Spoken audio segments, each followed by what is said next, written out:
Hello and welcome back to Dream Pitch. Today I am Nandini Mago and joining me co-founder Aditi. We are thrilled to have Damini and Kanika joining us. What? Damini, can you intro us? Sure. Thank you, Nandini and Aditi, for having us. My name's Damini Mago. I actually live in New York. I work there. That's where I met Kanika for the first time. So, Kanika, we're so excited to do this today. Yeah. Uh, I went to US about 11 years ago for my master's, and Kanika was one of my first roommates and my friends. So we've been together for 11 years. So we're very happy and excited that you've invited us for a podcast for friendship. And yeah, we're very happy to share our views. Kanika? Hi there. Thank you again, Nandini and Aditi, for inviting us. Happy Galentine's Day, guys. I hope you guys are enjoying it and you're going to celebrate with each other as well. I'm obviously missing my friend who's visiting India at this point, and I'm here in New York without her. So, but yeah, as Damini already mentioned, we've been friends for almost 11 years, more than a decade. So, pretty fun. It's been up and down all over across US, and it's good to know that you always have a friend in need, and it's always like good to know that you have some support system here. So yeah. What was your first impression on each other? Wow. Do you want to Damini, go you wanna- first? That's a very good question. Maybe I can give you a little bit more context. We actually met through a common friend of ours, and the first time we met each other was outside a train station. And it was just so random timing. And I had just heard about Damini in general from our common friend. And the first time we met each other, we just like said hi, hello, and we somehow instantly just clicked. I remember then Damini crashing at our place as well for a week or so, like when she was trying to figure out her own lodging and everything. And she was like, she was in need for a place. She and I started living together, and it just was like a natural flow of things. We became instant friends, and then it's just been like that since ever. Yeah, Damini, I think your that first sounds impression? Yeah. Yeah, I think that sounds about right. I think we met outside the train station. I don't think our common friend had told me much about you guys, but he was like, "Oh, but I'm living with these two girls if you want to crash for a while till like you find a place of your own." And then when I did find a place of my own, Kanika was like, "Well, can I move in with you? Because I don't like my current roommates." So me and this other friend of mine are going to move in with you. And then they moved into the house that we'd picked, and we became friends instantly. We're both from Delhi. We both have like similar sort of a mindset. And I don't know, when you're in a new country all by yourself, I think at some point, like especially like we moved to the US what in our early 20s. So at that time you're also figuring out life. So as you see people who you generally match and vibe with, you start to become friends with them. So I think that's what happened with us, that we started living together, and that's when we started to get to know each other a lot more. Mm. According to your friendship, did you see any up and downs when it was happening?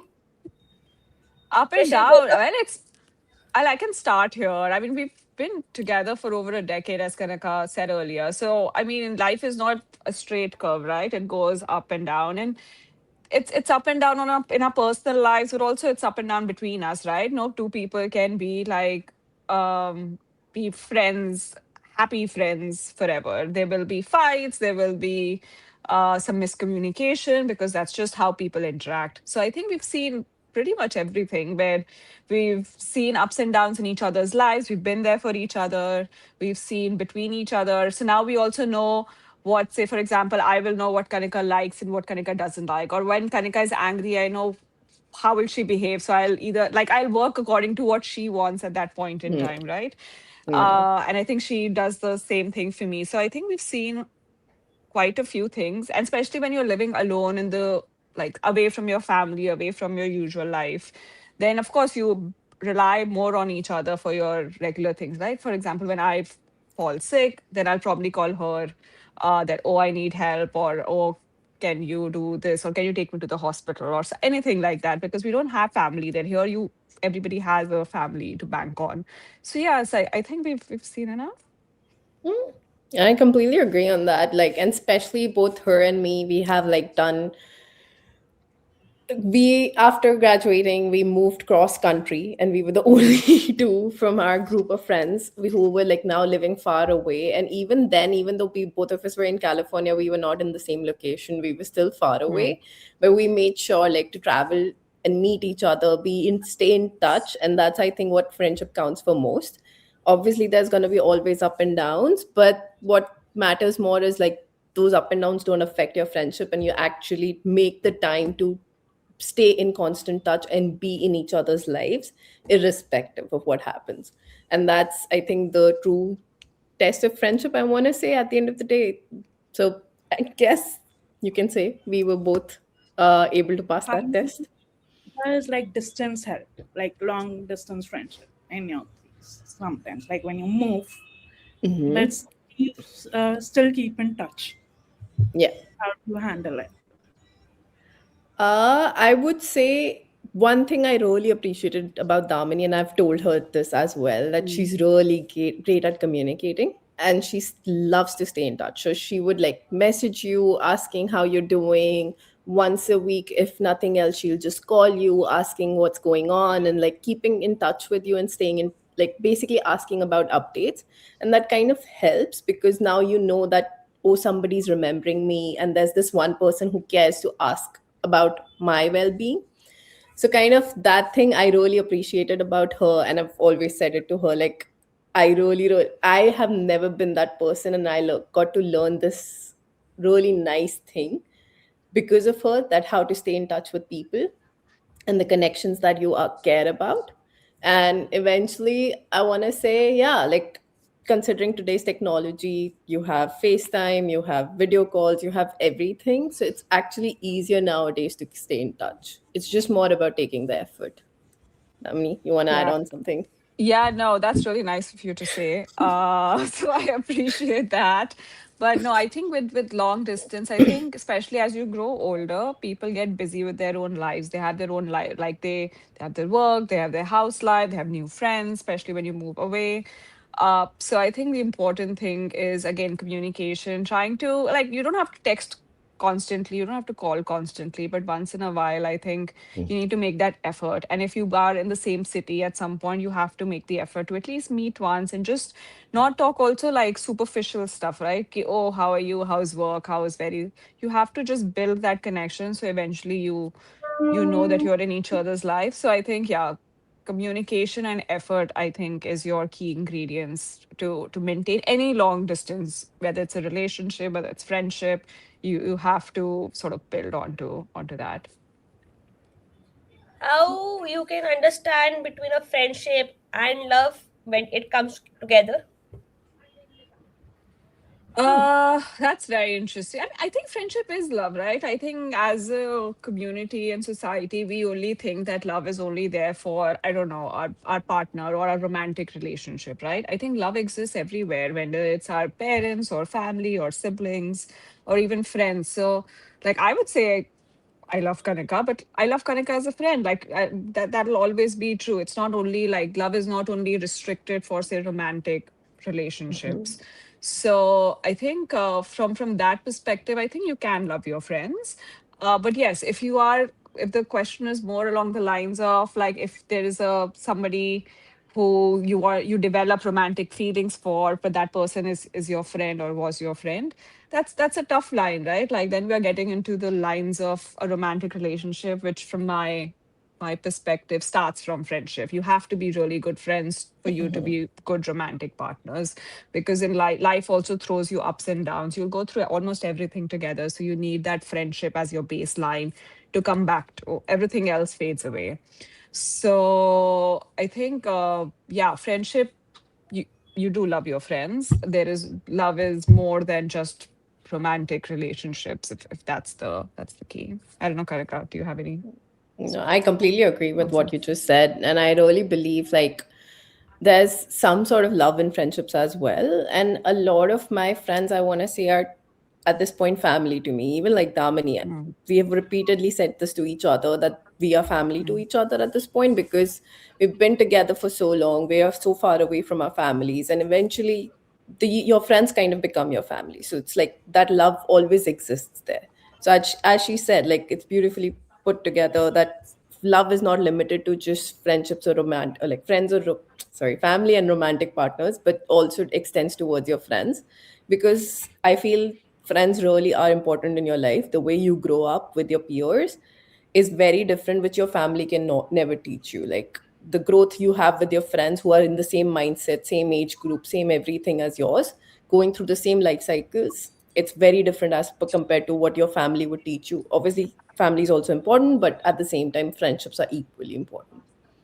So yeah, I agree. If a friend has like a spouse or a partner, does the friendship change eventually also? Like Oh my in God, your this is a As topic which Kanika and I as are we have laugh. noticed, no, the problem is the question has come out like that Yeah, because we have been noticing it in our group itself. As yeah. Hmm. in a partner came, the friendship just turned into a different level of it. Why is Hmm. this in the generation in friendship is happening? Hmm. Yeah, I mean, I can just do a little bit. I know Kanika and I have spoken about this way too Yeah. many times because, again, right, we've been friends for Yeah. so long that we've had common friends for so long who've eventually found a partner, have a spouse or a boyfriend or a girlfriend or whatever. And we've seen that friendship evolve. So I'd say I mean, I have one school of thought, but I've seen two kinds of behavior basically. One where people prioritize their partner, whether whoever that person is, and then they sort of let go of the friendship. I think they have this we mentality, some folks, where they're like, oh, it's a we situation, we will both come and meet you, we will both do this, we will both do all of this together. So they become suddenly one entity instead of two different people and personalities. So we've seen that evolve and we've spoken about that ourselves quite a bit. And then you have a second group of friends, more so, who maintain their own individuality, who will try to maintain friendship with you on a separate ground. Of course, you won't have the same level of like engagement, right? You have to realize that they have another individual at home. They have another individual to do things with, to travel, to try restaurants, to do stuff with. So you have to realize that the person who has a partner also has to prioritize that partner and will do those fun things with the partner. So, but also they need to make time to maintain this friendship. So they have to balance that partner and friendship thing. But of course, partner takes a little bit more priority because that's home, right? That's family. So we've seen both kinds of people in our lives generally. Um, it's really difficult to manage. My perspective is that you have to keep your individuality alive. You have to keep your own set of friends. Of course, you can co-mingle. Like if I had a partner, my partner can co-mingle with my friends, and I can co-mingle with his friends. But if I want to spend time, say Kanika and I want to go out to a restaurant and try a restaurant, I don't need to take my partner along with me all the time. She doesn't Hmm. need to bring her partner along with. Like we need to have our own friendship as well, and we need to make time for it. It won't be every day, but it has to be at some different points. I don't know. Rambled a lot, I think, at this No, point, Kanika. it's very well put again. No, I completely agree with this. Like, you still need to prioritize your friendships as well. I agree. Having a partner initially, maybe when you're newly married or like newly into a relationship, I understand that you need to prioritize your relationship further because you expect your friends to be there for you, irrespective. But eventually, as you grow older, you can't just keep on treating your friends as if they're not there. You have to prioritize them as well. Again, as Damini said, like having that combined mingle situation is always there. But then also the reason the friendship was built together was because it was more one-on-one connection. Like example, if Damini and I are hanging out together, it was more because we both are friends, irrespective of how many other people came into our lives, came or went away. It was more her and my connection that meant stayed together. So eventually I feel your partner should understand that as well, and you should prioritize your friendships as well. That partners, the expectation is that the partner is going to remain in your life, but your friendship should also take so much priority. So yeah, as Damini said, it's very important how people treat it. It's completely up to an individual how they want to treat their relationships, and nobody's at fault here. It's just more about prioritizing yourself and your relationships with everybody. So completely up to the person itself. Yeah, I think one great point Kanika raised was like when you're in those initial phases of dating or relationship or marriage or whatever that initial phase is, I think the friend should understand that this person needs to spend more time with this potential partner so they can understand the partner, right? A lot of the times it happens that you suddenly feel a lot distant ki, oh, my friend's not spending a lot of time with me anymore, my friend's prioritizing this other person a lot more, and we've seen that come. But I think as friends, if you want your friend to be happy, I think, and especially in the initial phase, you have to be supportive for them to see what that relationship looks like for them, right? You have to support your friends because your friend is, again, as Kanika mentioned, under the assumption that your friends will be there, they will be supporting you, so you have to be there to support them and give them the space to sort of explore whatever connection, relationship, marriage that they are sort of exploring.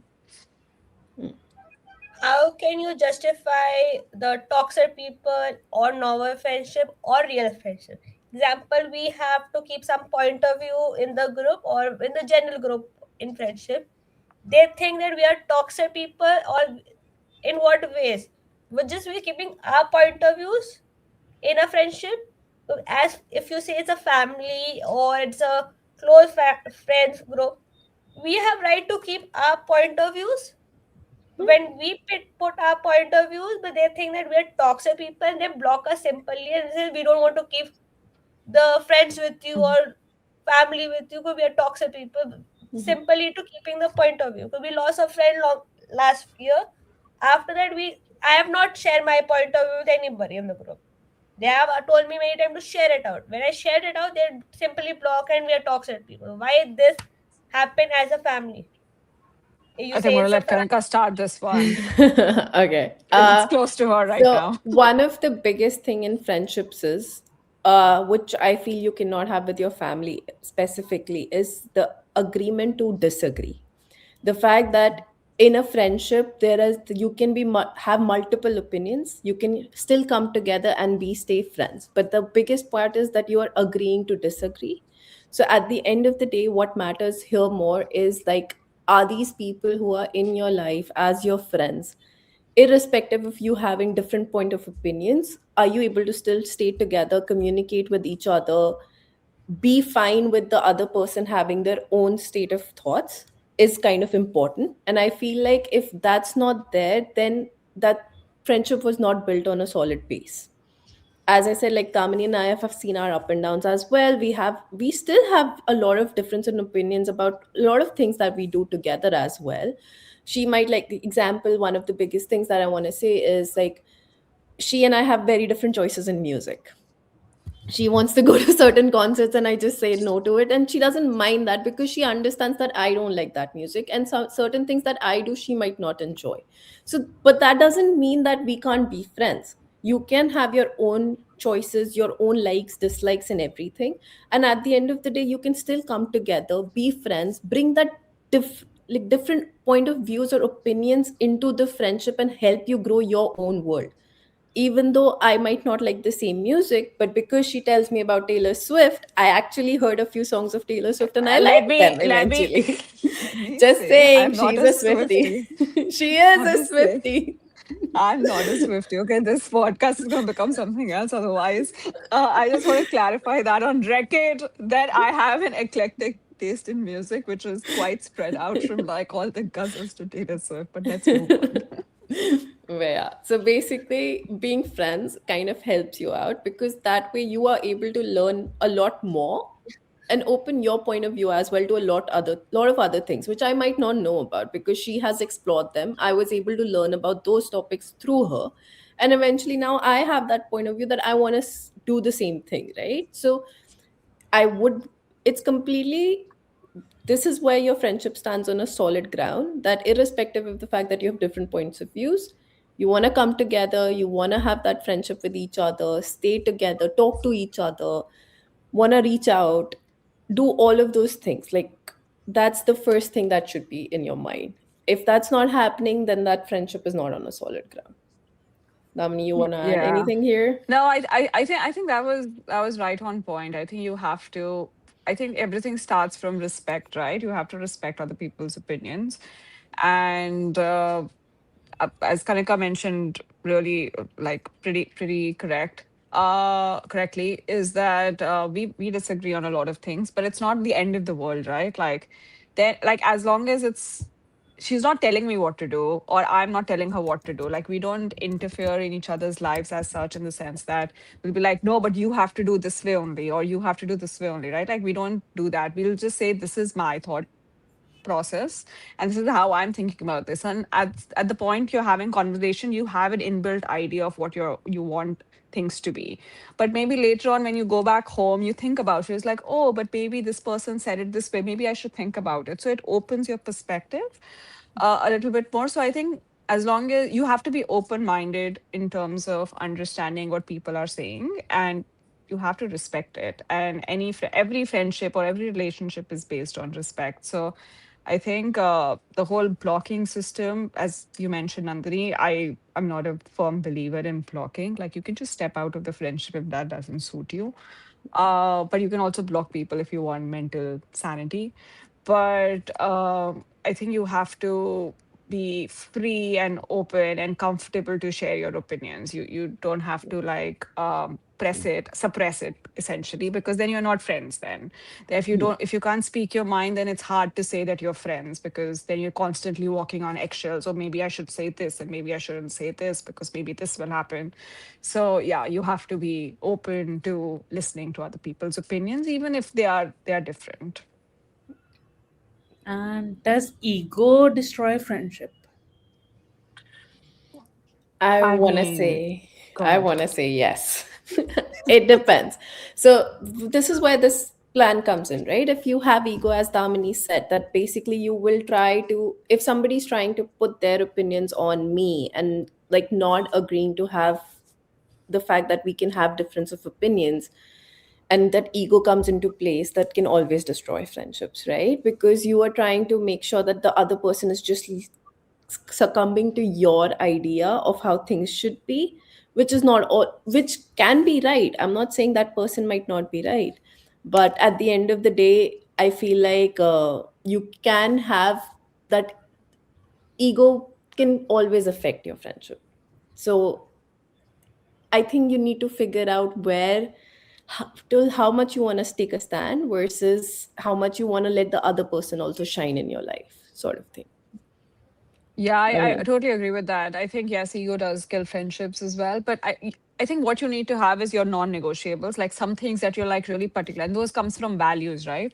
So some things I'm really particular about, or some things just ease me. For example, I'm trying to think of an example which might be a non-negotiable in our lives. But basically, like for example, waking up early. Like I wake up very Hmm. early. Kanika doesn't wake up early. So if you're supposed to go on a trip, we'll be like we'll come midway. We won't Hmm. wake up at like 5 in the morning, but we also won't wake up at 11 because we want to explore the place, right? If you're Yeah. waking up at 11, then that's going to annoy me and irritate me a little, because then I'm like, oh, we wasted the morning. And if you wake up at 5, Kanika will be like, well, you've not made, like, I've not slept because we slept late. So I'm going to be cranky all day. So then she will be annoyed. So then we have to, and this is a very weird example, but it is what it is, right? You have to find a middle ground which works for both.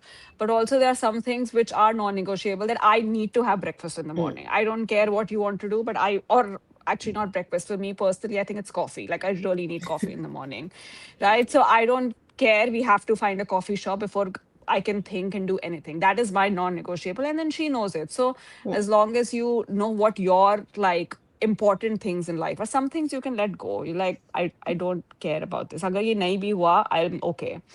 Right. So you have to figure out what those key points are, and then you have to communicate that to her. Ki, I Mhm. really will like not be able to think or drive if I don't get coffee in the morning. So then she has to be on the understanding side that, oh, okay, so that is important to you, but the rest we can let go. We don't have to wake up at 5. Mhm.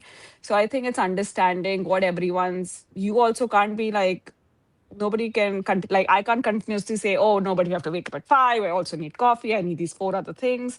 You have to be adjusting into what your important things are, but also understand what's the important thing for the other person, Hmm. so you can somewhere meet in the middle, even if those are clashing. But yes, ego can destroy friendships. Yeah. Basically, While at the end of the day, sorry. it's Basically, okay. at the end of the day, adjustment comes back into the factor. As long as there are two people, any two people out there, if you're not adjusting to accommodate each other in your life, there's no way things can work out. So if ego is gonna always stand in the middle, there's no point. There's no sort of relationship can work out in that manner. While keeping friendship or keeping a point of view, egos come. Because I saw an example 2 3 months back ago. While I was keeping the point of view after long ago, in a very very very polite way, that person took into a very very different way of it with ego that Dandri is always a toxic person. So she's trying to force things on it, and I have to tell her that you should work. It was not that way. Mm, It's not that way. It's just the ego that it came out, and I seen her from almost 10 years that you have 11 years, 12 years friends. So with her, it was around 10 to 12 friends, 10 years. But that does not mean that you need to understand why this girl did not share the point of views and support. She thought I was screaming things out. It was not screaming out to her. It was just keeping point of. She just ego and just block. mm, Don't want to keep friends. I went to a friend's birthday latest and I tried to talk to her, build later, chalo, jo ho gaya, let's finish it out. From her side, I didn't get any response back that she wants to keep friendship or she want to talk to me. And then I'd stop giving the effort back. It's that kind of friendship it is there in the world today. You How do I, you I justify that? I'd say that, but also, yeah, again, it goes back to communication, right? You have to, this is a clear case of miscommunicating slash understanding, mm, right? Like the way you say, and especially like if you have these conversations on text messages, it's really hard to read the tone of the other person, right? Ki if I say I'm awake, so I can be screaming I'm awake, or I can be I'm awake, but the message text doesn't show what emotion I have, right? So if you're communicating over text messages, it's hard to read the emotion. So you have to like speak in person or talk on the phone. But even while doing that, you can misunderstand what the other person is saying or what their point of view is. And that's very common. That's very common between any two people. So I think it goes back to, again, communication and giving that other person a little bit more grace, where you're like, well, and also explain, or sometimes when you know the other person like quickly jumps to conclusion, ki, oh, you said it because of whatever reason. I think then it's your job, and especially if you value that person and value that friendship, your job to over explain. Like, oh no, but I meant it in this way and this way, because you know the other person is going to be like, oh, but you said whatever. So I think it's a balance of understanding what the other person needs, but also communicating. And sometimes over communication is a little bit better, especially in such situations, mm. right? Um, Yeah. I I would like to add one thing here. I feel a lot of people don't give it that much importance, but a word sorry goes a long Mm. way. It goes a very, very long way. It might not mean you when you are saying it, even though you're not at fault, but because it's putting the other person on a calmer end, like for them, just hearing the word sorry can sometimes just like resolve a lot of issues. You might not even mean it, but the other person hearing it might actually feel a lot more better. And I think people underestimate that word. It's just like, oh, sometimes, as you just said, like ego comes into play and they are like, oh, we don't want to say sorry. It's fine. If you value that person, you really think that this person was hurt by my actions, even though you don't think your actions were wrong. But because that person felt hurt, it's their perception, how they felt. Saying sorry would not like make a big difference to you, but it would make a big difference for them. They'll feel way more calmer. They'll feel that they were understood, and that kind of goes a long way in help in maintaining any sort of relationship at this point, I want to say.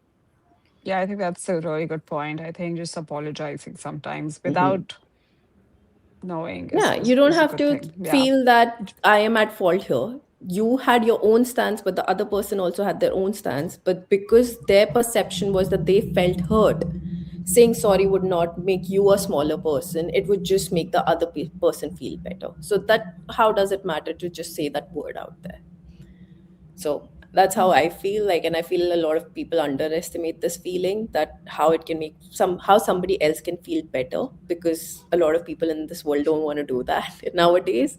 But between friendships, it should definitely be that how can I make Damini stay better, should kind of like would be my priority at the end of the day, right? So that's how I feel. Can like, because like you said, Damni, there's lack of communication between friends, right? It can destroy a friendship also. But do you have any solution to it? Even if the other person, Communicate.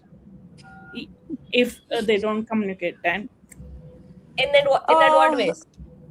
yeah. sometimes also people need time to process things. So I think sometimes it's good to let things be. I think the hardest thing for anyone to do, and I know we've all been at some place in our lives we've been at that point where sometimes you're like, oh, but no, you have to talk to me, you have to listen to me, you have to like, oh, I'm sorry, but like that is not like you're continuously like reaching out to the person. Sometimes the other person just needs a little bit of space in their own environment.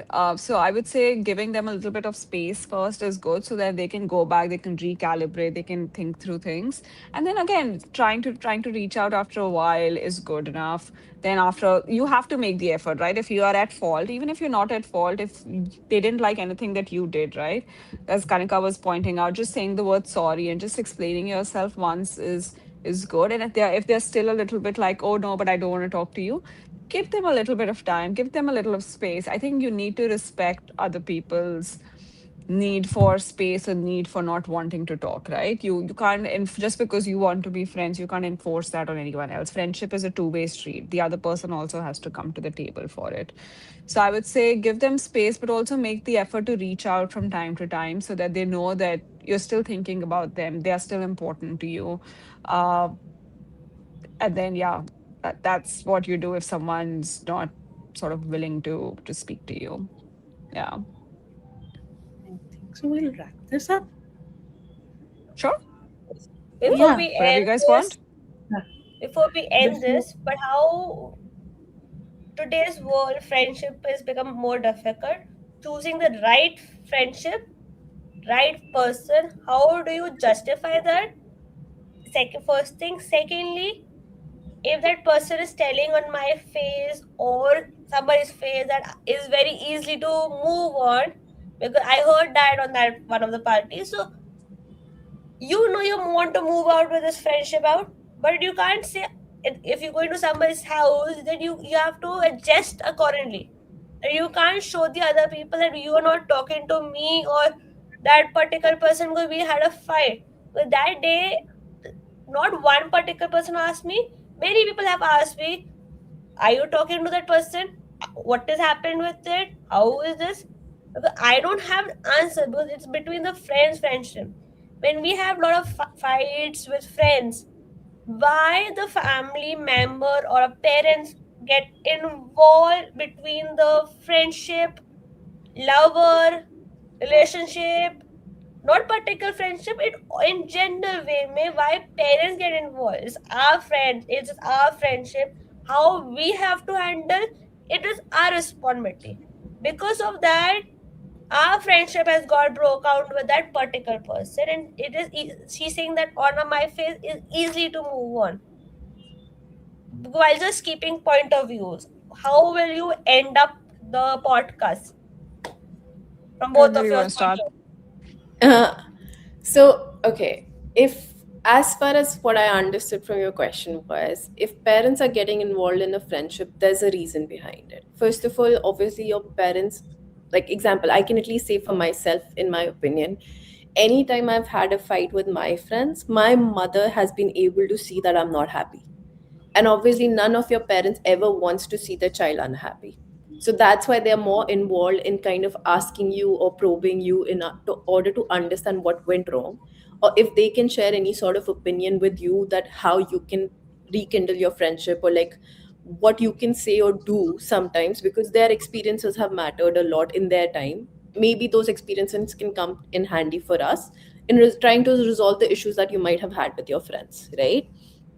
And secondly, as far as friendships are concerned, I feel at the end of the day, if you're having fights with your friends constantly, that kind of says that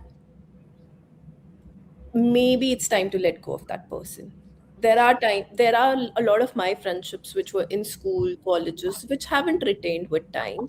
But at the end of the day, with each phase of your life, you find new friends and you meet newer people, you meet better people. I met Damani for the first time when I was already at the age of 25. That was like pretty late.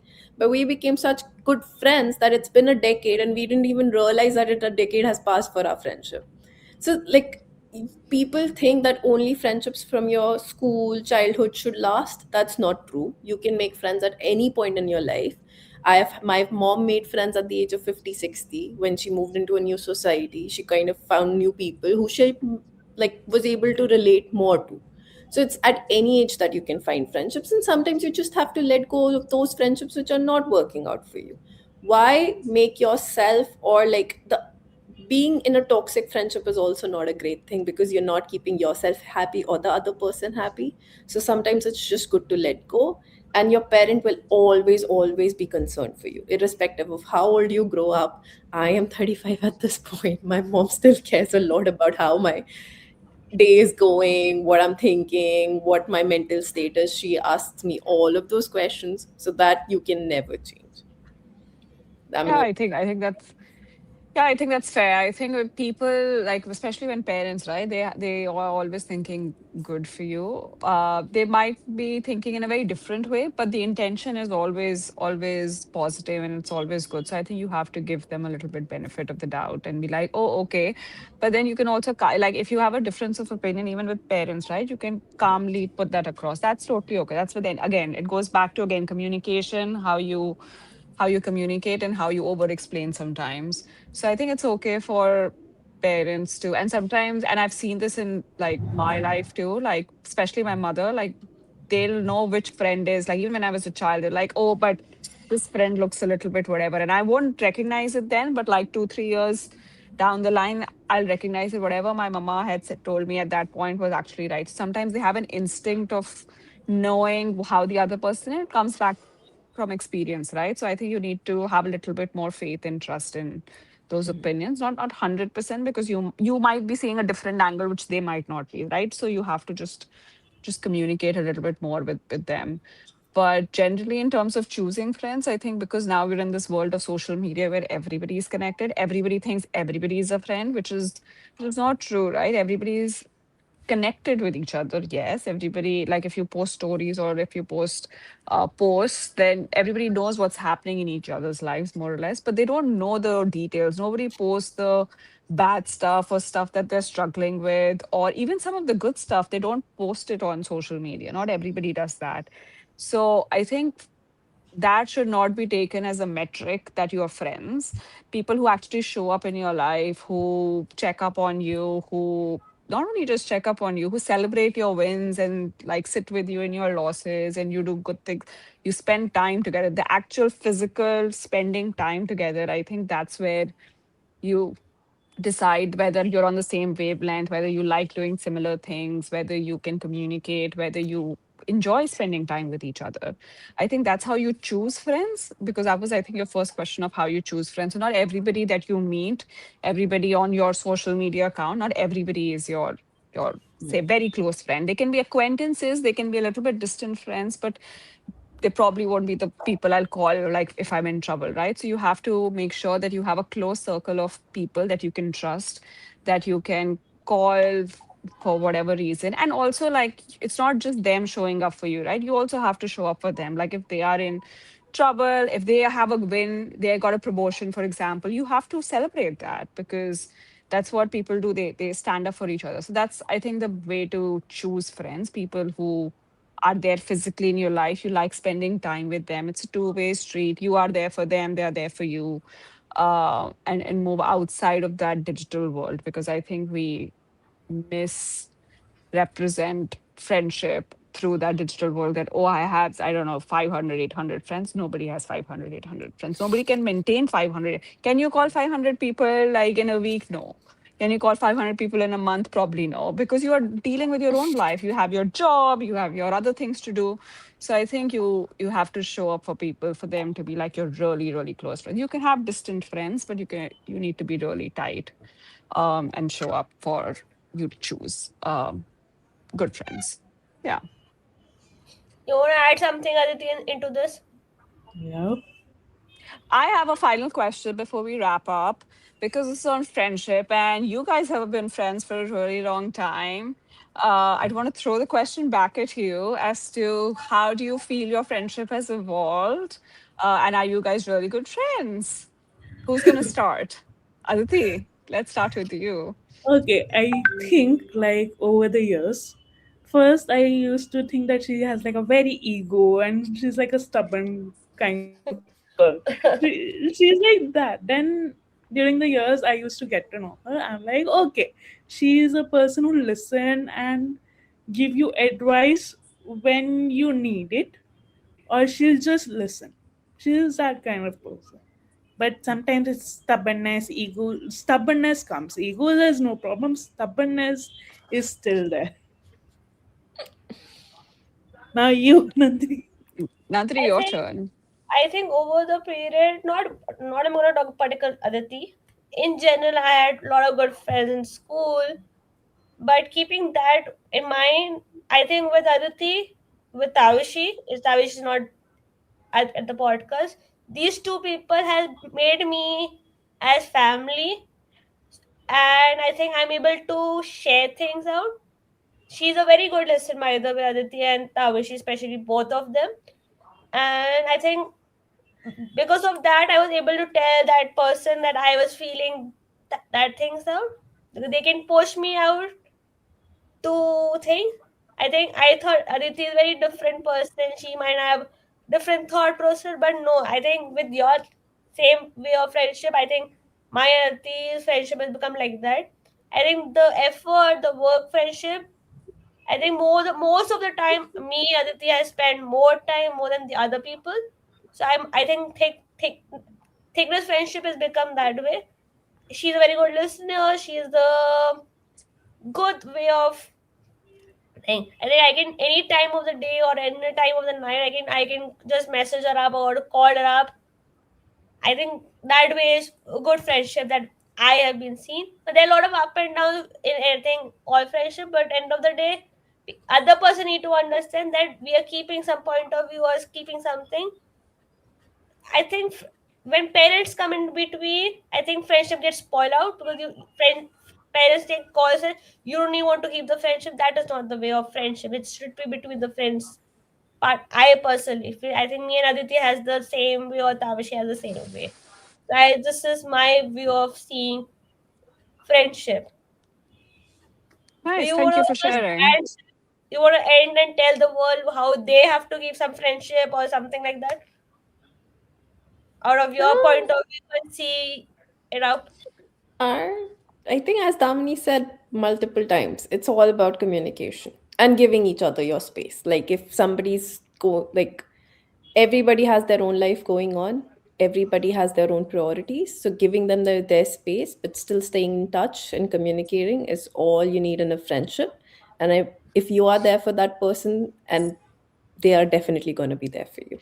That's all you can do. Yeah, I Uh, totally agree with that. you wanna add Nothing something? more to add there. No, I think that's it from my side. I think Kanika wrapped it up pretty nicely. That communication. Also, you have to recognize everybody has a different personality, right? You don't want to Mm, mimic everybody. So mm. you just have to sort of understand that. Yeah. Yeah. Thank you All guys. right. See Thank you Thank you. you tomorrow. Thank so you for much for having having us. us. Yeah. Yeah, we had a lot Thank of you. fun This, here. yeah.